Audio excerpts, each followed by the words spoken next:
അക്കരയ്ക്കു യാത്ര ചെയ്യും സീയോൻ സഞ്ചാരി, ഓളങ്ങൾ കണ്ടു നീ ഭയപ്പെടേണ്ട. അക്കരയ്ക്കു യാത്ര ചെയ്യും സീയോൻ സഞ്ചാരി, ഓളങ്ങൾ കണ്ടു നീ ഭയപ്പെടേണ്ട. കാറ്റിനെയും കടലിനെയും നിയന്ത്രിപ്പാൻ കഴിവുള്ള പടകിലുണ്ട്. കാറ്റിനെയും കടലിനെയും നിയന്ത്രിപ്പാൻ കഴിവുള്ള പടകിലുണ്ട്. അക്കരയ്ക്കു യാത്ര ചെയ്യും സീയോൻ സഞ്ചാരി, ഓളങ്ങൾ കണ്ടു നീ ഭയപ്പെടേണ്ട.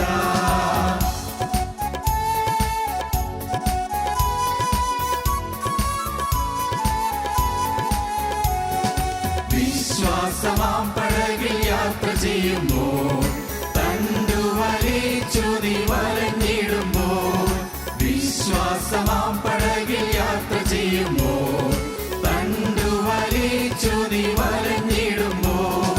ഭയപ്പെടേണ്ട, കർത്തൻ കൂടെയുണ്ട്, അടുപ്പിക്കും സ്വർഗീയ തുറമുഖത്ത്.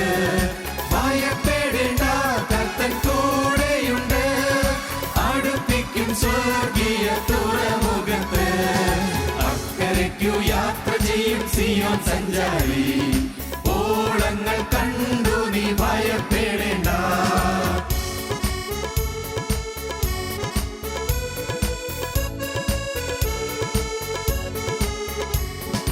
എന്റെ ദേശം ഇവിടെയല്ല, ഇവിടെ ഞാൻ പരദേശവാസിയാണല്ലോ.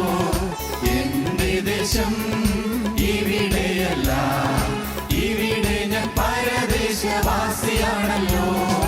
അക്കരയാണ് എന്റെ ശാശ്വത നാട്, അവിടെ എനിക്കൊരുക്കുന്ന ഭവനമുണ്ട്. അക്കരയാണ് എന്റെ ശാശ്വത നാട്, അവിടെ എനിക്കൊരുക്കുന്ന ഭവനമുണ്ട്. അക്കരയ്ക്കു യാത്ര ചെയ്യും സീയോൻ സഞ്ചാരി, ഓളങ്ങൾ കണ്ടു നീ ഭയപ്പെടേണ്ട. ഞങ്ങളും ക്രൂശിക്കപ്പെട്ട ക്രിസ്തുവിനെ പ്രസംഗിക്കുന്നു. നിങ്ങൾ വിവാഹോദാസയിൽ നിൽക്കുമ്പോൾ നിങ്ങൾ മതിമറന്ന് നിൽക്കണം. നിങ്ങൾ ഓർക്കണം, എൻ്റെ കർത്താവേ, ഇതൊക്കെയാണല്ലോ സഭയുടെ പിതാക്കന്മാർ പറഞ്ഞത്. എന്നാൽ ഞാനിന്ന് ഇതിൽ നിന്നല്ല എത്രയോ ദൂരെ മാറി നിൽക്കുന്നു. സഭയാം തിരുസഭയാം ഈ ഞാൻ എന്നുള്ളൊരു ഗീതമുണ്ട് അവിടെ. യേശുക്രിസ്തുവിനെ തേടിപ്പോകുന്ന സഭ, മണവാളിനെ തേടിപ്പോകുന്ന മണവാട്ടി. മണവാളൻ എവിടെയാണിരിക്കുന്നറിയാൻ വെമ്പലോടെ പോകുന്ന സഭ. എവിടെയെല്ലാമെല്ലാമാണ് ചുറ്റി നടന്നത്, എവിടെയെല്ലാമോ ഒക്കെ നടന്നു. പക്ഷേ മണവാളിനെ കണ്ടു കിട്ടുന്നില്ല. സഭയാം തിരുസഭയാം ഈ ഞാൻ. സഭയാം തിരുസഭയാമീ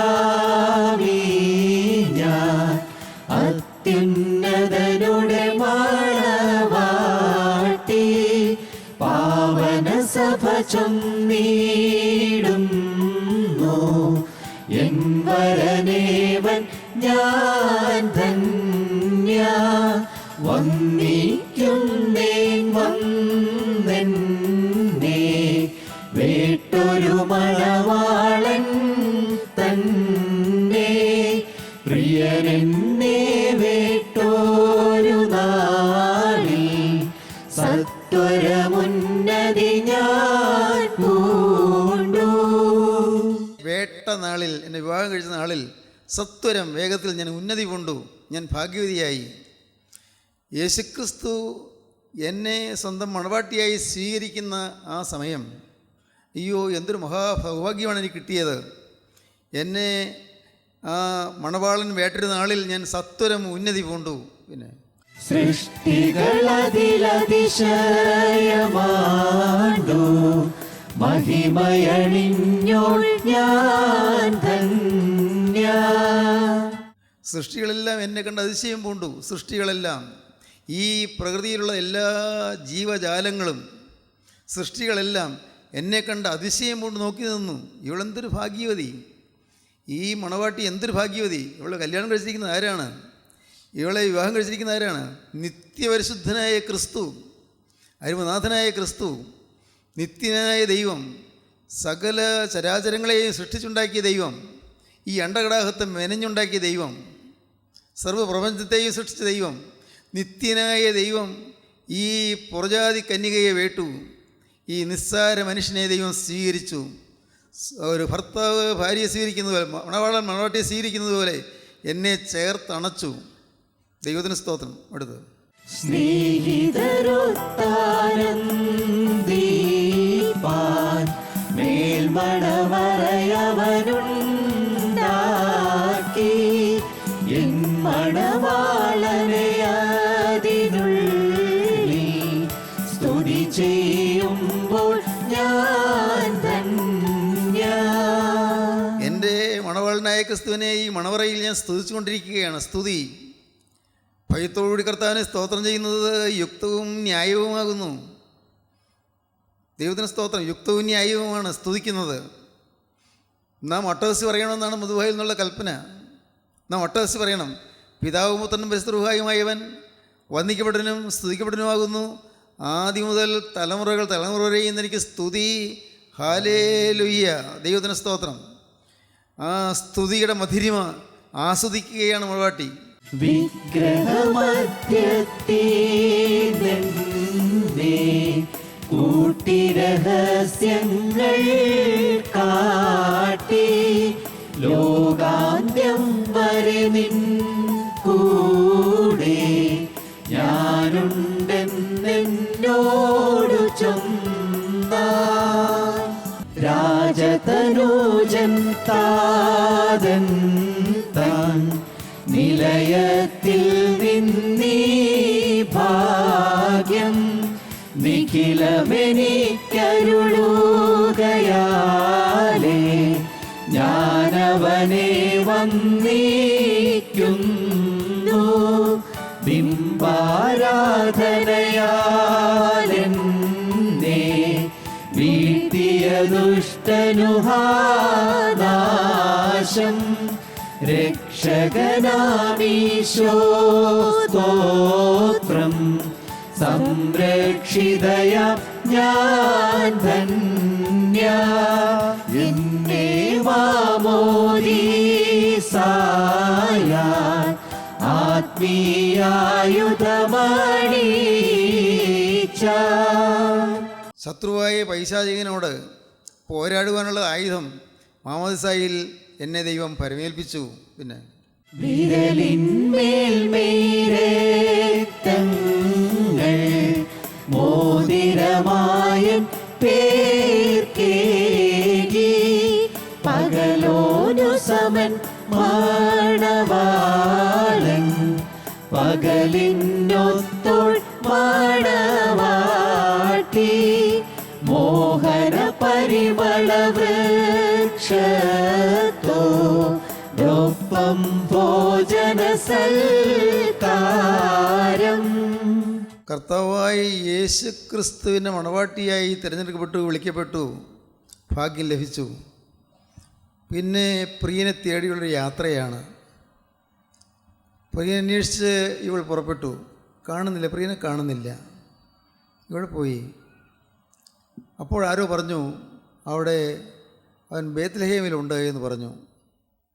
ബേത്ലഹേമിൽ ചെന്നപ്പോൾ അപ്പോഴാണ് അറിഞ്ഞത് അവനെ മിസ്രയീമിലേക്ക് അവനെ യൗസേപ്പ് പിതാവും കന്യമാതാവും കൂടി അവനെ എടുത്തുകൊണ്ട് പോയി. മിസ്രയീമിലേക്ക് പ്രാണരക്ഷാർത്ഥം അവനെ കൊണ്ടുപോയി. ഞാൻ നിലവിളിച്ചുകൊണ്ട് മിസ്രയീമിൽ ചെന്നു. മിസ്രയീമിൽ ചെന്നപ്പോൾ അപ്പോഴാണ് കേട്ടത് അവൻ നസ്രയത്തിലേക്ക് പോയി എന്ന്. അങ്ങോട്ട് ഓടി. ഞാൻ മറുപടി പറയുകയാണ്, ഞാൻ അങ്ങോട്ട് ഓടി. പ്രിയനെ തേടിയുള്ള യാത്രയാണ്, അങ്ങോട്ട് ഓടി. അവിടെ ചെന്നപ്പോൾ അവർ പറഞ്ഞു അവനിപ്പോൾ കേട്ടു കാനാവിലുണ്ട്, അവിടെ കല്യാണ വിരുന്നിൽ അവൻ സംബന്ധിക്കുകയാണെന്ന് കേട്ടു. ഞാൻ ഓടി അവിടെ. പക്ഷേ അവനെ കണ്ടില്ല. അവൻ അവിടുത്തെ പോയി കഴിഞ്ഞിട്ട് പക്ഷേ ഭാവം മാറ്റിയ വെള്ളം വീഞ്ഞാക്കിയ ആ വീഞ്ഞ് മധുരിക്കാൻ എനിക്ക് ആസ്വദിക്കാൻ തന്നു അവർ. ഞാൻ മങ്ങി മയങ്ങി ഏറെ നേരം മോഹാലസ്യപ്പെട്ടവളെ പോലെ ഞാൻ അവിടെ കിടന്നു. ഞെട്ടി ഉണർന്നു. എവിടെ എൻ്റെ പ്രിയൻ, എവിടെ? അന്വേഷിച്ചിറങ്ങി. ഞാൻ പോയി. അപ്പോഴാണ് ആരോ പറഞ്ഞു അവനിപ്പോൾ ഗോകുൽത്തായിൽ ഉണ്ട്, ഊർസേമിലുണ്ട്, ഗോകുൽത്തായിലുണ്ട്. അങ്ങോട്ട് ഓടി. അവിടെ ചെന്നപ്പോൾ അപ്പോഴാണ് അറിയുന്നത് അവനെ ക്രൂശിക്കാൻ കൊണ്ടുപോയി എന്ന്. ഏങ്ങിലിടിച്ച് കരഞ്ഞുകൊണ്ട് ഞാൻ അതിവേദന പൂണ്ട് ഞാൻ ആ കുരിശിൻ്റെ അരികിലേക്ക് ഞാൻ ചെന്നു. അവിടെ ചെന്നപ്പോൾ അപ്പോഴേക്കും അവൻ മാറിക്കഴിഞ്ഞിരുന്നു, പോയി കഴിഞ്ഞിരുന്നു, മരിച്ചു പോയി കഴിഞ്ഞിരുന്നു. പക്ഷേ എനിക്ക് ഒരു ദൂത് കിട്ടി, എനിക്കൊരാശ്വാസം കിട്ടി. ഞാൻ നിന്നെ വീണ്ടും വന്ന് കണ്ടുകൊള്ളാം എന്ന്, നിന്നെ ഞാൻ സ്വീകരിച്ചു കൊള്ളാമെന്ന്. ആ സ്റ്റാൻസ് മാത്രം പഠിക്കും. സ്കീപ്പായാൽ ഞാൻ വീട്ടോളാം, സുമുഖി സ്വാഗതബോധം താതനികേതം ഞാൻ പോകി, വിട്ടിടാം ഞാൻ റൂഹായേ. താതൻ്റെ സവിധത്തിൽ ഞാൻ ചെന്നതിന് ശേഷം എൻ്റെ റൂഹായെ ഞാൻ വിടാം, പരിശുദ്ധാത്മാവിനെ ഞാൻ അയക്കാം. നീ ഭയപ്പെടേണ്ട, നീ ഏകാകിയല്ല, നീ അനാഥയല്ല, ഞാൻ പാവന റൂഹായെ അയച്ചു കൊള്ളാമെന്ന്. ദൈവത്തിന് സ്തോത്രം. എനിക്ക് വളരെ വിനയത്തോടൊരു കാര്യം അറിയിക്കാനുണ്ട്. ആ പരിശുദ്ധ റൂഹായാണ് ഇന്ന് നമ്മുടെ ഇടയിലേക്ക് വന്നിരിക്കുന്നത്. ആ പരിശുദ്ധാത്മാവാണ് നിങ്ങളെ തഴുകുന്നത്. ഈ പറഞ്ഞ പാട്ടിൻ്റെയോ ഗീതങ്ങളുടെ അർത്ഥം നിങ്ങൾ പഠിച്ചില്ലെങ്കിലും കുഴപ്പമില്ലായിരിക്കും, പഠിക്കുന്നത് നല്ലതാണ്. പക്ഷേ അതുകൊണ്ട് കുഴപ്പമില്ല. നിങ്ങൾക്കൊരു കാര്യം വേണം, പരിശുദ്ധാത്മാവ് കൂടെ വേണം, പാവന റൂഹ കൂടെ വേണം. പരിശുദ്ധാത്മാവിനെ അയക്കാമെന്ന് പറഞ്ഞിരിക്കുന്നു. നീ എന്നെ കണ്ടില്ല എന്ന് നീ വിഷമിക്കേണ്ട, എൻ്റെ റൂഹായെ ഞാൻ അയക്കാം. ഞാൻ അപ്പുറം കടന്നുപോയി എന്നോർത്ത് ഭാരപ്പെടേണ്ട. എൻ്റെ റൂഹ വരും, നിനക്ക് തണലായി, താങ്ങായി, നിനക്ക് തുണയായി, ഇണയായി പരിശുദ്ധ റൂഹ വരും. ദൈവത്തിന് സ്തോത്രം. പ്രിയപ്പെട്ടവരെ, സഭയും ക്രിസ്തുവും തമ്മിലുള്ള ബന്ധം, അതാണ് ഉത്തമഗീതത്തിൻ്റെ വിഷയം. സഭയും ക്രിസ്തുവും തമ്മിലുള്ളതായ ബന്ധം. കർത്താവായ യേശു ക്രിസ്തു മണവാളൻ, സഭ മണവാട്ടി. ഞാനും നിങ്ങളും ചിന്തിക്കേണ്ട കാര്യം, മഹാപരിശുദ്ധനായ ക്രിസ്തുവിനോട് ചേരുവാൻ ഞാൻ ശുദ്ധിയുള്ളവളായോ? ഗൗരവമേറിയ കാര്യമാണ്. ക്രിസ്തു ആരാണ്? തിന്മ തീണ്ടാത്തവനാണ്. നിങ്ങൾ ആര് എന്നെ പാവത്തെക്കുറിച്ച് ബോധം വരുത്തുമെന്ന് ചോദിച്ചവനാണ്. ഈ ക്രിസ്തു ആരാണ്? ക്രിസ്തുവിനെ ഒറ്റിക്കൊടുത്ത യൂദ പറഞ്ഞു, ഞാൻ കുറ്റമില്ലാത്ത രക്തത്തെ ഒറ്റിക്കൊടുത്തതിനാൽ ഞാൻ പാപം ചെയ്തു എന്ന്. യേശുക്രിസ്തുവിനെ ശിക്ഷയ്ക്ക് വിധിച്ച പീലാത്തോസ് പറഞ്ഞു, 3 പ്രാവശ്യം പറഞ്ഞു, വിധി അങ്ങനെയാണ്, 3 പ്രാവശ്യം വിധി ഒന്ന് തന്നെ, ഇവനിൽ ഞാൻ ഒരു കുറ്റവും കാണുന്നില്ല എന്ന്. ദൈവത്തിന് സ്തോത്രം. ക്രിസ്തുവിനെ ക്രൂശിക്കാൻ കൊണ്ടുപോകുന്നതിന് മുൻപ് വിസ്താരം നടത്തിക്കൊണ്ടിരിക്കുമ്പോൾ പീലാത്തോസിൻ്റെ ഭാര്യ ആളയച്ച് പറയിച്ചു, ആ നീതിമാൻ്റെ കാര്യത്തിൽ ഇടപെടരുത്. ആ നീതിമാൻ എന്ന് ആ സ്ത്രീ പോലും പറഞ്ഞു, നീതിമാൻ. ദൈവത്തിന് സ്തോത്രം. യേശുക്രിസ്തു പാപം തീണ്ടാത്തവനായിരുന്നു, പാപമില്ലാത്തവനായിരുന്നു, പാപം സ്പർശിക്കാത്തവനായിരുന്നു, പാപത്തിന് എത്തി നോക്കാൻ വയ്യാത്തവനായിരുന്നു. ക്രിസ്തുവിനെ ക്രൂശിക്കുന്നതിന് നേതൃത്വം കൊടുത്ത ശതാധിപൻ പറഞ്ഞു, ഇവനൊരു നീതിമാനായിരുന്നു സത്യം, ഇവൻ കുറ്റവാളിയല്ല, നീതിമാനായിരുന്നു സത്യം. ദൈവത്തിന് സ്തോത്രം. ലോകത്തിൻ്റെ ചരിത്രത്തിൽ ഇങ്ങനൊരു വിധി ഉണ്ടായിട്ടില്ല, ഇവനെ ഞാനൊരു കുറ്റവും കാണുന്നില്ല, നിങ്ങളിവനെ കൊണ്ടുപോയി ക്രൂശിപ്പീനെന്ന്. ദൈവത്തിന് സ്തോത്രം. പ്രിയപ്പെട്ടവരെ, അന്നെന്ന പോലെ ഇന്നും നീതിമാന്മാർ ക്രൂശിക്കപ്പെടുന്നുണ്ട്. അന്നെന്ന പോലെ ഇന്നും വിശുദ്ധന്മാർ പരിഹസിക്കപ്പെടുന്നുണ്ട്. അന്നെന്ന പോലെ ഇന്നും ആക്ഷേപങ്ങളും പരിഹാസങ്ങളും എതിർപ്പുകളും തെറ്റിദ്ധാരണകളും വിശുദ്ധ ജീവിതം നയിപ്പാൻ ആഗ്രഹിക്കുന്നവർക്ക് നേരെ കുതിച്ച് തീർത്ത് ഉയർന്നു വരുന്നുണ്ട്. എന്നാൽ പ്രിയപ്പെട്ടവരെ, നിങ്ങൾ വിശ്വസിക്കൂ, നിങ്ങൾ വ്യക്തമായും നിത്യനായ രക്ഷകന് പിന്നാലെ യാത്ര ചെയ്യുന്നവരാണ്. നിങ്ങൾ ക്രിസ്തുവിന് വേണ്ടി ജീവിതം സമർപ്പിച്ചവരായിരിക്കണം. ക്രിസ്തുവിന് വേണ്ടി ജീവിതം സമർപ്പിക്കുക. ഇന്നെന്ന് പോലൊരു ദിവസം, നാം ആരും നനയ്ക്കാത്ത ഒരു ദിവസം, നാം ആരും ചിന്തിക്കാത്തൊരു സമയം ഈ ഭൂമിയിൽ നാം കടന്നു പോകും. നാം ആരും ആഗ്രഹിക്കാത്ത സമയം ഈ ഭൂമിയിൽ നിന്ന് കടന്നു പോകും. എന്നാൽ ഈ ഭൂമിയിൽ നിന്ന് കടന്നു പോയതിന് ശേഷം ഒരു നിത്യതയുണ്ടല്ലോ, ഒരിക്കലും തീരാത്ത നിത്യത, അനന്തമായ നിത്യത, അവസാനമില്ലാത്ത നിത്യത, ഒരു കാലത്ത് തീരാത്തതായ നിത്യത, യുഗങ്ങൾ കഴിഞ്ഞാലും തീരാത്തതായ നിത്യത. ആ നിത്യത ക്രിസ്തുവിൻ്റെ മണവറയിൽ ക്രിസ്തുവിൻ്റെ മണവാട്ടിയായി നാം പ്രശോഭിക്കണമെങ്കിൽ ഇന്ന് ഇവിടെ വെച്ച് നമ്മുടെ ജീവിതം ക്രിസ്തുവിന് സമർപ്പിക്കണം. ഇവിടെ ഈ ഭൂമിയിൽ ജീവിക്കുന്ന കാലത്ത് ക്രിസ്തുവിനായി നമ്മുടെ ജീവിതം അർപ്പണം ചെയ്യണം. നമ്മുടെ ജീവിതം, ഈ നിസ്സാരമായ ജീവിതം, ക്ഷണികമായ ജീവിതം, ഓരോരുത്തർക്കും ചിന്തിക്കാം, കൂടി വന്നാൽ എത്ര കാലമുണ്ട്, ഇനി കൂടി വന്നാൽ ചിന്തിക്കാം, നാം ജീവിതത്തിൻ്റെ അവസാന യാമങ്ങളിലേക്ക് നടക്കുകയാണ്, അടുത്തുകൊണ്ടിരിക്കുകയാണ്, മരണത്തോട് സമീപിച്ചുകൊണ്ടിരിക്കുകയാണ്. ഏത് സമയത്താണ് നാം പ്രതീക്ഷിക്കാത്ത വിധത്തിൽ മരണം വന്നതായിരുന്നു നമുക്ക് അറിഞ്ഞുകൂടാ. എന്നാൽ ഒന്നുണ്ട്, ഒരു നിത്യതയുണ്ട്. ആ നിത്യതയിൽ കർത്താവായ യേശു ക്രിസ്തുവിൻ്റെ ആ സ്വർഗീയമായ മേശയിലിരിക്കുവാൻ, കർത്താവിനോട് ചേർന്നിരിക്കുവാൻ നാം വിളിക്കപ്പെട്ടവരാണ്, തിരഞ്ഞെടുക്കപ്പെട്ടവരാണ്. നിർഭാഗ്യവശാൽ നമ്മുടെ ആളുകൾക്ക് ഇതൊന്നും അറിഞ്ഞുകൂടാ. എന്താണ് എൻ്റെ യോഗ്യത എന്ന് ആരും അറിയുന്നില്ല, ഞാൻ ആരാണ് എന്നാരും അറിയുന്നില്ല. ദൈവത്തിന് സ്തോത്രം. പ്രിയപ്പെട്ടവരെ, നിങ്ങൾ ഈ വാക്കുകളെ കേൾക്കുന്ന നിങ്ങൾ ഓരോരുത്തരും ഓരോ ദീപശിഖകളായി മാറണം. നിങ്ങൾ ഓരോരുത്തരും ഓരോ പന്തങ്ങളായി കത്തിജ്വലിക്കണം. നിങ്ങൾ ഓരോരുത്തരും ക്രിസ്തുവിൻ്റെ സ്നേഹം കൊണ്ട് നിറയണം. യേശു ക്രിസ്തുവിനുള്ളതായി ഭക്തി കൊണ്ട് നിങ്ങൾ നിറയണം. നിങ്ങൾക്ക് എല്ലാം തരാൻ ക്രിസ്തു ഇന്നും ജീവിക്കുന്നുണ്ട്. നാം കല്ലിനെയും മരത്തെയും വിഗ്രഹങ്ങളെയും അല്ല സേവിക്കുന്നത്, ജീവനുള്ള ക്രിസ്തുവിൻ്റെ പിന്നാലെയാണ് നാം പോകുന്നത്. ദൈവത്തിന് സ്തോത്രം. പിതാക്കന്മാർ സമ്പാദിച്ചു വെച്ച വലിയ സമ്പത്ത് നമുക്കുണ്ട്. പൂർവ്വപിതാക്കന്മാർ സമ്പാദിച്ചു വെച്ച സമ്പത്ത് അത് ക്രിസ്തുവിനുള്ളതായ സ്നേഹബന്ധമായിരുന്നു, ക്രിസ്തുവിനുള്ളതായ ആശ്രയമായിരുന്നു. ശരണത്താലേ നിൻ കൃപയിൽ ക്രിസ്തുവിനുള്ളതായ ശരണമായിരുന്നു, ക്രിസ്തുവിനുള്ളതായ ആശ്രയമായിരുന്നു, ക്രിസ്തു നമ്മുടെ ഹൃദയത്തിൽ വസിക്കുന്നുള്ളതായ അനുഭവമായിരുന്നു. പിതാക്കന്മാർ നേടിത്തന്നു. പക്ഷേ ഇന്ന് കൈവശം പോയി. ഇനി നമുക്കൊരു റിഫർമേഷൻ അല്ല വേണ്ടത്, ഒരു റീഓറിയൻറ്റേഷനാണ് വേണ്ടത്. എന്ന് പറഞ്ഞാൽ എന്താണ് അർത്ഥം? ഒരു പുതുക്കത്തിൻ്റെ ആത്മീയ ഉണർവല്ല നമുക്ക് വേണ്ടത്, പഴമയിലേക്കുള്ള മടങ്ങിപ്പോക്കാണ് വേണ്ടത്. മടങ്ങിപ്പോക്ക്, പഴമയിലേക്ക് തിരിച്ചുപോക്ക്. ഏതാണ് പഴമ? പഴയ പിതാക്കന്മാരുടെ വിശ്വാസം. ദൈവത്തിന് സ്തോത്രം.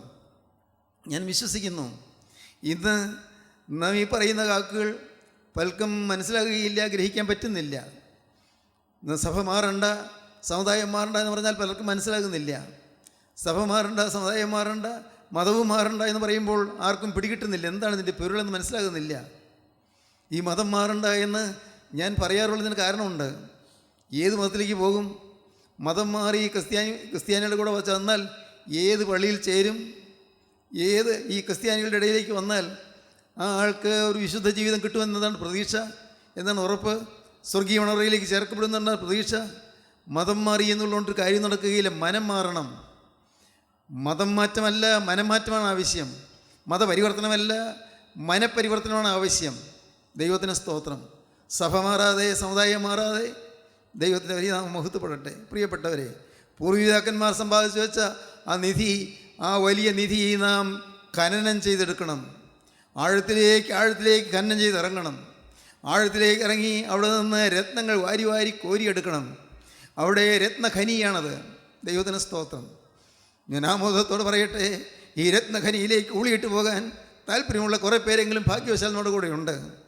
ആഴമേറിയ ഈ നിധി കുംഭങ്ങൾ സംഭരിച്ചെടുക്കുവാൻ ആഗ്രഹിക്കുന്ന വലിയൊരു കൂട്ടം ആളുകൾ നമ്മുടെ ഇടയിലുണ്ട്. ദൈവത്തിന് സ്തോത്രം.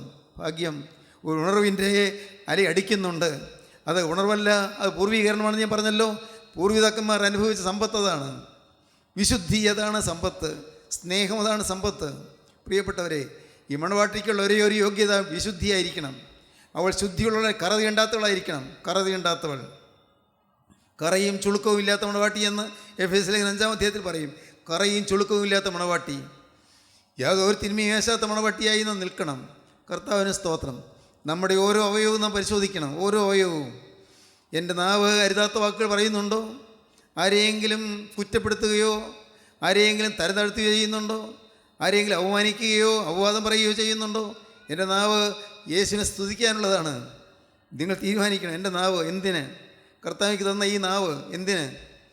എത്രയോ പേര് ഊമന്മാരായി ജീവിക്കുന്നു, എനിക്കോ നാവ് തന്നു. എന്തിനാ ഈ നാവ്? ഇത് എൻ്റെ യേശുവിനെ സ്തുതിക്കാനുള്ളതാണ്. പോരാ, ഇത് യേശുവിൻ്റെ സ്നേഹത്തെ വർണ്ണിക്കാനുള്ളതാണ്. ദൈവത്തിന് സ്തോത്രം. യേശുവിൻ്റെ സ്നേഹത്തെ വർണ്ണിക്കാനുള്ള നാവ് എനിക്ക് കർത്താവ് തന്നിരിക്കുന്നു. ഇതിന് മാത്രമേ ഉപയോഗിക്കാവൂ, വേറെ ഒന്നിനും ഉപയോഗിക്കരുത്. യേശുവിനെ സ്നേഹത്തെ വർണ്ണിക്കുക, യേശുവിനെ സ്തുതിക്കുക, യേശുവിൻ്റെ സ്നേഹത്തിൽ കൂടി മറ്റുള്ളവരെ ആ സ്നേഹത്തിലേക്ക് ആദായപ്പെടുത്തുക. കർത്താവിന് സ്തോത്രം. നമുക്ക് ദൈവം കണ്ണുകൾ തന്നിട്ടുണ്ട്. ഈ കണ്ണ് എന്തിനു ഉപയോഗിച്ചു? ഇതുവരെയും ചിന്തിച്ച് നോക്കൂ. എന്തിനുപയോഗിച്ചു? ചീത്ത പടങ്ങൾ കണ്ടില്ലേ? ചീത്ത പടങ്ങൾ കണ്ട് രസിച്ചില്ലേ? ഇല്ലേ? നിങ്ങൾ ചിന്തിച്ച് നോക്കൂ. അശുദ്ധമായ ചിത്രങ്ങൾ. ബ്ലൂ ഫിലിം എന്താണെന്ന് എനിക്ക് അറിഞ്ഞുകൂടാ, പക്ഷേ ഞാൻ കേട്ടിട്ടുണ്ട്. ബ്ലൂ ഫിലിം എന്നൊക്കെ കേട്ടിട്ടുണ്ട്. ഏതോ ചീത്ത പടമാണെന്ന് എനിക്കറിയാവൂ. ഞാൻ ഭാഗ്യവശാലൊന്നും കാണാൻ ഇടയായിട്ടില്ല. ബ്ലൂ ഫിലിം കണ്ട് രസിക്കുന്നത്, അതുപോലെ ചീത്തയായ വഴികളിലൂടെ നടക്കുന്നതെല്ലാം എല്ലാം കർത്താവ് വെറുക്കുന്നു. പ്രിയപ്പെട്ടവരെ, അഹങ്കാരത്തെ കർത്താവ് വെറുക്കുന്നു, അഹംഭാവത്തെ കർത്താവ് വെറുക്കുന്നു, സ്വയനീതിയെ കർത്താവ് വെറുക്കുന്നു. ദൈവത്തിന് സ്തോത്രം. സ്വയപ്രതാപത്തെ കർത്താവ് വെറുക്കുന്നു, സ്വയമഹത്വത്തെ കർത്താവ് വെറുക്കുന്നു, സ്വയപ്രശംസയെ കർത്താവ് വെറുക്കുന്നു. ഞാനോ എളിയവനും ദരിദ്രനുമാകുന്നു എങ്കിൽ കർത്താവിനെ വിചാരിക്കുന്നതാണ് വേദവസ്തം പറയുന്നത്. സങ്കീർത്തനക്കാരൻ പറയുന്നു, ഞാനോ എളിയവനും ദരിദ്രനുമാകുന്നെങ്കിലും കർത്താവിനെ വിചാരിക്കുന്നു. ദൈവത്തിന് സ്തോത്രം. പ്രിയപ്പെട്ടവരെ, ഈ ഭൂമിയിൽ നിങ്ങൾക്ക് ഒരുപക്ഷെ ആരും വില തരുന്നില്ലായിരിക്കാം. വീട്ടിൽ സ്വന്തം ഭർത്താവ് നിങ്ങൾ മാനിക്കുന്നില്ലായിരിക്കാം. വീട്ടിൽ സ്വന്തം ഭാര്യ നിങ്ങളെ ആദരിക്കുന്നില്ലായിരിക്കാം. സ്വന്തം മക്കൾ നിങ്ങളെ ഗൗനിക്കുന്നില്ലായിരിക്കാം. പ്രിയപ്പെട്ടവർ, മാതാപിതാക്കൾക്ക് നിങ്ങൾ വിലയില്ലായിരിക്കാം. ഒരുപക്ഷെ നിങ്ങൾ ജോലി ചെയ്യുന്ന സ്ഥാപനത്തിൽ എല്ലാവരും നിങ്ങൾ വെറുക്കുകയായിരിക്കാം, നിങ്ങൾ ഒറ്റപ്പെടുത്തുകയായിരിക്കാം. സാരമില്ല, നിങ്ങളെ മാനിക്കേണ്ടവൻ മാനിച്ചാൽ മാത്രം മതി. കർത്താവായ യേശു നിങ്ങളെ കണ്ട് സന്തോഷിക്കണം. എൻ്റെ ദൈവത്തിന് സ്തോത്രം. നിങ്ങളുടെ ജീവിതം ക്രിസ്തുവിന് പ്രസാദയോഗ്യമായി തീരുവാൻ നിങ്ങൾ സമർപ്പിക്കണം. ഏതെല്ലാം തരത്തിൽ അവയും പ്രതിയായി തെറ്റുകൾ സംഭവിച്ചിട്ടുണ്ടോ ഒന്നൊന്നായി നിങ്ങൾ ചകഞ്ഞെടുക്കണം. ജീവിതത്തിൽ പഴയ കാലത്തേക്ക് തിരിഞ്ഞു നോക്കണം. എൻ്റെ ജീവിതത്തിൽ എൻ്റെ നാവ് എന്തിനായിട്ട് ഞാൻ ഉപയോഗിച്ചു? ഈ നാവിൽ ഞാൻ മദ്യം പകർന്നുവോ? എൻ്റെ കർത്താവേ, മദ്യപാനികൾ ദൈവരാജ്യം അവകാശമാക്കുകയില്ലെന്ന് വേദവസ്തം പറയുന്നു. ഞാൻ ഈ മദ്യം രുചി നോക്കുവാൻ എനിക്ക് തോന്നിയിട്ടുണ്ടോ? വേണോ? എൻ്റെ ജീവിതത്തിൽ സംഭവിച്ചിട്ടുണ്ടോ? ചിന്തിക്കണം. എൻ്റെ നാവ്, എൻ്റെ വായ് എന്തിനു ഞാൻ വിട്ടുകൊടുത്തു? എൻ്റെ കർത്താവേ, നാഥ, എൻ്റെ ശബ്ദം എന്തിനു ഞാൻ വിട്ടുകൊടുത്തു? ഓരോന്നോരോന്നെ നോക്കുക. കർത്താവ് നിങ്ങൾക്ക് കൈകൾ തന്നിട്ടുണ്ട്. ഈ കൈകൾ എന്തിനു വേണ്ടി ഉപയോഗിച്ചു? നിങ്ങൾ ചീത്ത കാര്യങ്ങൾ എഴുതാൻ ഉപയോഗിച്ചുവോ? നിങ്ങൾ ഈ കൈ കൊണ്ടെഴുതിയ ചില വാക്കുകൾ മറ്റുള്ളവർക്ക് വേദനയോ അല്ലെങ്കിൽ പലതരത്തിൽ ദൈവത്തെ നകന്നു പോകാനുള്ളതായ കാരണമായി തീർന്നിട്ടുണ്ടോ? ഒന്നൊന്നായി ചിന്തിച്ച് നോക്കാം. അവയവങ്ങൾ, നമ്മുടെ കാലുകൾ എങ്ങോട്ട് പോയിക്കൊണ്ടിരുന്നു? എങ്ങോട്ട് പോയി? ദൈവാലയത്തിൽ ശുചിയുടെ ശുദ്ധിയ ബസ്കുദിശ സ്പർശിച്ചുള്ള ഈ പാദങ്ങൾ പൂക്ക്, ഉദ്യാനദ്വാരങ്ങൾ പൂക്ക്, വാനവരത്ത് വസിക്കണമെന്ന് പിതാക്കന്മാർ പാടി. ദൈവത്തിന് സ്തോത്രം. ശുചിയുടെ ശുദ്ധിയ ബസ്കുദിശ, ഈ വെടിപ്പോടുകൂടി മദ്ബഹായിലെ വിശുദ്ധ സ്ഥലം ചവിട്ടിയ ഈ പാദങ്ങൾ സ്വർഗീയ പൂന്തോപ്പിൽ, സ്വർഗീയ ഉദ്യാനത്തിൻ്റെ ദ്വാരത്തിൽ വാതിക്കൽ ചെന്ന് അവിടെ അണയുമാറാകണമെന്ന്. ദൈവത്തിന് സ്തോത്രം.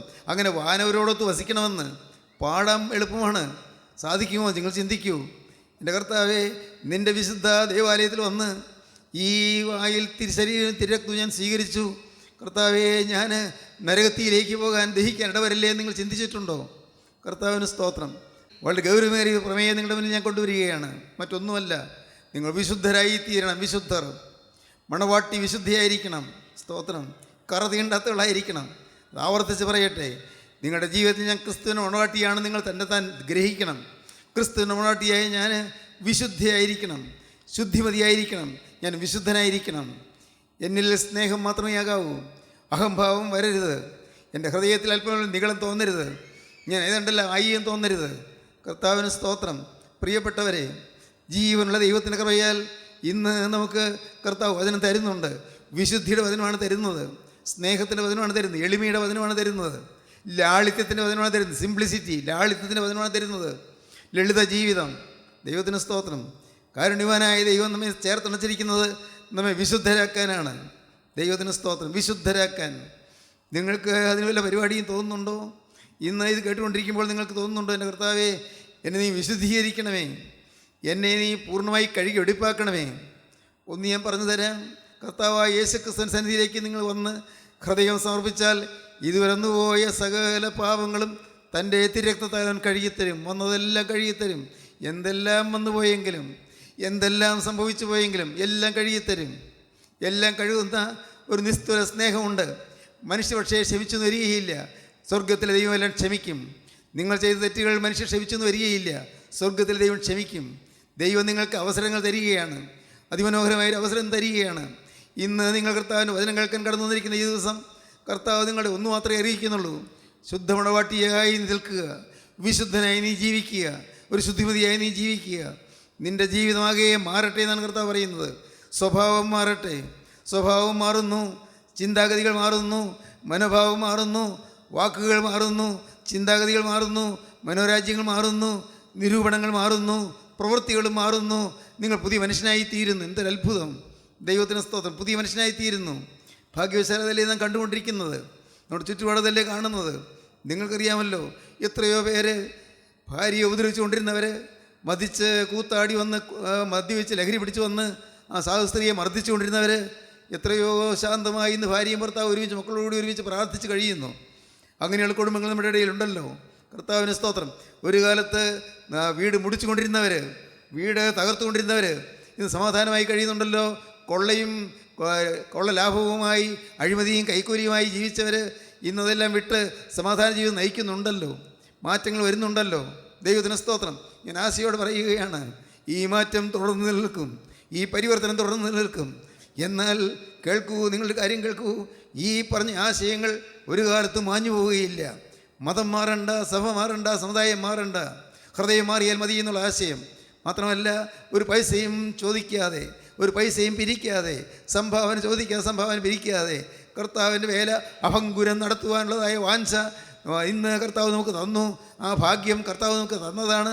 ആ ഭാഗ്യം നിലനിൽക്കുക തന്നെ ചെയ്യും. ദൈവത്തിന് സ്തോത്രം, കർത്താവിന് സ്തോത്രം. യാതൊരു സ്ഥാപിത താല്പര്യമില്ലാതെ ഈ വേല മുന്നോട്ട് പോയിക്കൊണ്ടിരിക്കുകയാണ്. വേല തുടർന്നുകൊണ്ടിരിക്കുകയാണ്. ഒന്നു മാത്രം നിങ്ങൾ പറയുന്നു, നിങ്ങൾ ക്രിസ്തുവിന് മണവാട്ടിയാണ് എന്ന സത്യം നിങ്ങൾ ഗ്രഹിക്കുക. ഉത്തമ ഗീതത്തിൻ്റെ മറ്റു ഭാഗങ്ങളെല്ലാം ഇനിയുള്ള അവസരങ്ങൾ പിന്നീട് പറഞ്ഞുകൊള്ളാം. കർത്താവിന് സ്തോത്രം. ഈ ദിവസങ്ങളിൽ നിങ്ങൾ ദയവായി നിങ്ങൾ ക്രിസ്തുവിനായി നിങ്ങൾ തന്നെ സമർപ്പിക്കുക. നിങ്ങളുടെ ഹൃദയം കർത്താവിന് വിട്ടുകൊടുക്കുക. ഇപ്പോൾ നിങ്ങൾക്ക് അതിനുള്ള സമയമാണ്. നിങ്ങളുടെ ഹൃദയം കർത്താവിന് കൊടുക്കുക. കർത്താവേ, ഇന്ന് ഈ ദൂത് ഞാൻ കേട്ടു, നിൻ്റെ ആഗ്രഹം ഞാൻ അറിഞ്ഞു, എന്നെക്കുറിച്ചുള്ള നിൻ്റെ വാഞ്ച ഞാൻ അറിഞ്ഞു, എന്നെക്കുറിച്ചുള്ള നിൻ്റെ പ്രതീക്ഷ ഞാൻ അറിഞ്ഞു. എനിക്ക് മനസ്സിലായി ഞാൻ ഒരു വിശുദ്ധനായി നിൽക്കണമെന്നുള്ളതാണ് നിൻ്റെ പ്രതീക്ഷ. എനിക്ക് മനസ്സിലായി കർത്താവേ. യേശുവേ, ഇന്ന് എനിക്ക് മനസ്സിലായി എന്നെക്കുറിച്ചുള്ള എൻ്റെ പ്രതീക്ഷ ഞാൻ ശുദ്ധിമതിയായി ജീവിക്കണമെന്നാണ്. എനിക്ക് മനസ്സിലായി നാഥ, ഞാൻ എൻ്റെ വീടിനും എൻ്റെ നാടിനും ഞാൻ അനുഗ്രഹമായി തീരണമെന്നാണ് നിൻ്റെ ആഗ്രഹം. ഞാനത് മനസ്സിലാക്കി കർത്താവേ. എൻ്റെ ഇടവകയിലും എൻ്റെ സഭയിലും, ഞാൻ ചേർന്ന് നിൽക്കുന്ന സഭയിലും ഞാൻ അനുഗ്രഹമായി തീരണമെന്നാണ് നിൻ്റെ വാഞ്ച. ഞാൻ അറിഞ്ഞു കർത്താവേ, ഞാൻ മനസ്സിലാക്കി. ഇന്നു മുതൽ ഇതാ ഞാൻ എന്നെ തന്നെ ഒരു പുതിയ സൃഷ്ടിയായതിനു മുമ്പാകെ ഞാൻ സമർപ്പിക്കുകയാണ്. നിങ്ങൾ സമർപ്പിക്കൂ പ്രിയപ്പെട്ടവരെ. ഒരു പുതിയ സൃഷ്ടിയായി നിങ്ങൾക്ക് എഴുന്നേറ്റ് വരാം. ഒരു പുതിയ അനുഭവത്തിലേക്ക് നിങ്ങൾക്ക് വരാം. അനുഗ്രഹം പ്രാപിക്കാം. കുടുംബം സ്വർഗമാക്കി മാറ്റാം. കുടുംബം സ്വർഗമായി മാറുക. ഹല്ലേലൂയ. ദൈവത്തിന് സ്തോത്രം. അനുഗ്രഹകരമായ സ്വർഗീയ ജീവിതത്തിൻ്റെ ശോഭനമായ ഭാവിയിലേക്ക് കർത്താവ് നിങ്ങൾ മാടി മാടി വിളിക്കുകയാണ്. എല്ലാവരെയും ക്ഷണിക്കുകയാണ്. വരൂ മകനെ, വരൂ മകളെ, വരൂ. ഈ അനുഗ്രഹത്തിൻ്റെ ബന്ധാവിലൂടെ യാത്ര ചെയ്യുവാൻ നീ ഒരുങ്ങുമോ എന്ന് കർത്താവ് വിളിക്കുന്നു. നിങ്ങൾ കർത്താവിനെ സ്വീകരിപ്പീൻ, യേശുവിനെ സ്വീകരിപ്പീൻ. യേശു നിങ്ങളുടെ അരികത്തേക്ക് വന്നിരിക്കുന്നു. നിങ്ങൾ സമീപത്ത് നിൽക്കുന്നു. യേശുവിനെ വിളിപ്പീൻ, യേശുവിനെ സ്വീകരിപ്പീൻ, യേശുവിനെ നിങ്ങൾ ഹൃദയം തുറക്കുവീൻ. നാഥ, ഇന്നു മുതൽ എൻ്റെ യേശുവേ ഞാൻ നിൻ്റെ വക, എൻ്റെ യേശുവേ നിൻ്റെ തിരുരക്തത്താൽ നീ വീണ്ടെടുത്ത ഈ പാവപ്പെട്ട ഞാൻ നിൻ്റെ വകയായി മേൽ ജീവിക്കുമെന്ന് നിങ്ങൾ ദൈവത്തോട് പറയുക. യേശു ക്രിസ്തുവിൻ്റെ രക്തത്താൽ കർത്താവേ എന്നെ കഴുകണമേ നിങ്ങൾ പ്രാർത്ഥിക്കുക. യേശുവിൻ്റെ തിരുരക്തത്താൽ എന്നെ രൂപാന്തരപ്പെടുത്തണമേ എന്ന് പ്രാർത്ഥിക്കുക. ജീവിതം കർത്താവിൻ്റെ കരങ്ങളിലേക്ക് കൊടുക്കുക. നമുക്ക് പ്രാർത്ഥിക്കാം. കാരുണ്യവാനേ, മഹാപരിശുദ്ധനായ ഞങ്ങളുടെ സ്വർഗീയ പിതാവേ, ഈ മനോഹരമായ സമയത്തിനായി ഞങ്ങൾ നിന്നെ സ്തുതിക്കുന്നു. ഞങ്ങൾ നിന്നെ സ്തോത്രം ചെയ്യുന്നു. കർത്താവേ, ഞങ്ങളെക്കുറിച്ചുള്ള അവിടുത്തെ പ്രതീക്ഷ ഞങ്ങളെ അറിയിച്ചതിനായി ഞങ്ങൾ നിന്നെ സ്തുതിക്കുന്നു. ഞങ്ങളെക്കുറിച്ചുള്ള അവിടുത്തെ ആശ നീ അറിയിച്ചതിനായി ഞങ്ങൾ നിന്നെ സ്തുതിക്കുന്നു. ഞങ്ങൾക്ക് വേണ്ടി ഒരുക്കിയിരിക്കുന്ന നിത്യ തേജസ്സിൻ്റെ മഹിമാധാനം അറിയുവാൻ ഞങ്ങളുടെ കണ്ണുകളെ തുറന്നതിനായി ഞങ്ങൾ നിന്നെ സ്തുതിക്കുന്നു. എല്ലാവരെയും അനുഗ്രഹിക്കണമേ. യേശു ക്രിസ്തുവിൻ്റെ മഹത്വമേറിയ നാമത്തിൽ പ്രാർത്ഥിക്കുന്ന കൃപയോടെ കേൾക്കണം പിതാവേ. ആമീൻ. ഹല്ലേലൂയ.